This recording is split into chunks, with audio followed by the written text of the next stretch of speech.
बहुत बड़ी खबर है और ये मेरी नजर में अब तक का बहुत बड़ा अपडेट है। हुआ ये है कि इराक के अंदर अमेरिका ने जमकर बमबारी की, दबा के बमबारी की और अमेरिका के ऊपर ईरान ने बमबारी की इराक में।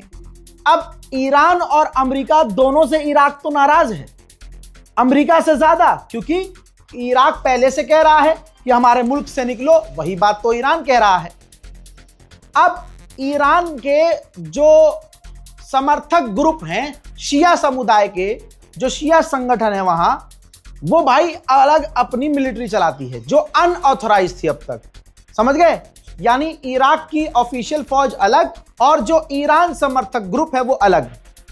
वो अपने हथियार से वहां जो रोजा है, रोजा मुबारक इमाम हुसैन का जो रोजा है, और भी वहां जो ऐतिहासिक चीजें, उसकी सुरक्षा करते हैं और वो भी इराक की फौज को सपोर्ट ही करते हैं। और जो ईरान के लिए खतरा होते हैं और इराक की जो ज़ियारतें हैं, जो बहुत इंपॉर्टेंट चीजें हैं वहां, रोजा इमाम बाड़े, उनके लिए खतरा है, तो वो शिया संगठन हथियार उठाकर पूरी तरह से ईरान के समर्थन में लड़ते हैं और उनको बचाते हैं। लेकिन इराक की गवर्नमेंट इनको सपोर्ट नहीं करती थी, ऑथोराइज, कभी कभी गिरफ्तार भी कर लेती थी, इन पर हमले भी करती थी, अरेस्ट भी कर लेती, मतलब अरेस्ट करके जेल में डाल देती थी, ठीक है।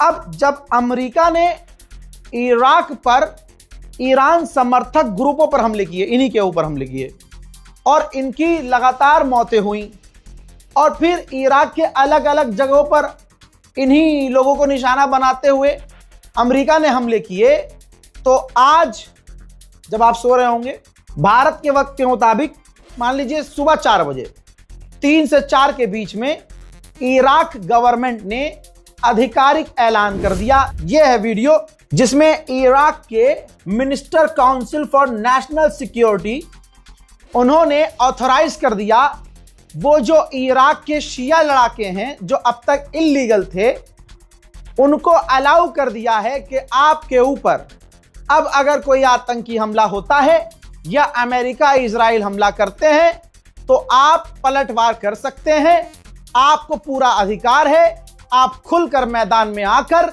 लड़ सकते हैं, मोबिलाइज कर सकते हैं और लोगों को अपने साथ जोड़कर अपनी फौज बना सकते हैं और दुश्मन को मुंह तोड़ जवाब दे सकते हैं। अल्लाह अकबर अल्लाह, यह ईरान की बड़ी जीत है। यानी ईरान का अब हाथ, जो एक इलीगल माना जाता था कि इराक के अंदर ईरान का एक हाथ है, वो इलीगल है, प्रॉक्सी प्रॉक्सी प्रॉक्सी बोला जाता था, अब वो प्रॉक्सी नहीं है, क्योंकि इराक की गवर्नमेंट ने एक सिक्योरिटी फोर्सेस के तौर पे उनको अप्रूवल दे दिया है इराक के लड़ाकों को, ईरान समर्थक लड़ाकों को, कि भैया अपनी फौज बनाओ, हथियार उठाओ और जो तुम पर हमला कर रहा है खुलकर उन पर हमला करो, जवाबी कार्रवाई करो, हमारी गवर्नमेंट आपको अप्रूवल दे रही है। अल्लाह अकबर। वहीं बड़ा अपडेट एक ये भी आया है अभी अभी कि फ्रांस के राष्ट्रपति इमैनुअल मैक्रोन ने जानकारी शेयर की है कि ईरान के राष्ट्रपति से मैंने फोन पर बात की और बहुत पॉजिटिव और अच्छे अंदाज में बात की है, अच्छे के लिए बात की है। मैंने उनसे कई सारी बातें की और स्ट्रेट ऑफ हॉर्मुज खोलने की और जंग बंदी की बात की है। उधर ईरान ने यह भी बताया है कि हमने इजराइल के एरोस्पेस इंडस्ट्री, उसकी सैटेलाइट इंडस्ट्री को निशाना बनाया, हिट किया है। दोस्तों, दूसरी तरफ ईरान और अमेरिका के बीच बातचीत भी चल रही है। इससे पहले कई अपडेट दे चुका हूं, इसके बाद भी बहुत अपडेट देने वाला हूं। रिपोर्ट को शेयर कीजिएगा, चैनल को सब्सक्राइब कीजिएगा। जय हिंद।